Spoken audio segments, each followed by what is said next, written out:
So, tayo ay nakahabol sa 9.9 na sale ni Escoban. So, eto na yan. Ayan, ang bilis ng dumating. So, yan. Ikusan na lang natin.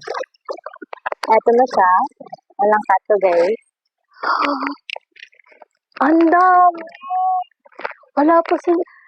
Nabayad ko dito. Wala pa sa 300. Nasa 200. 265 lang, guys. Ang dami. Tingnan natin. Nakabago na. Wait lang. Wait lang. Ayun! Gosh. Ano ba? Yung milk powder. Mga ito as version. Tapos, isa. Apat! Dito. Eto guys, so apat na toothpaste dumating sa atin yan. Escoban. Ito sponsored guys. Sabi ni Hinaka po talaga to. Nila magpahawak sa akin. Itong whitening baking soda. Tapos meron ka ng color white. Repair whitening. Ayan, dalawa na yan. Tapos itong bago nilang charcoal deep clean. Ayan, tapos may kasama na siyang toothbrush. Wow.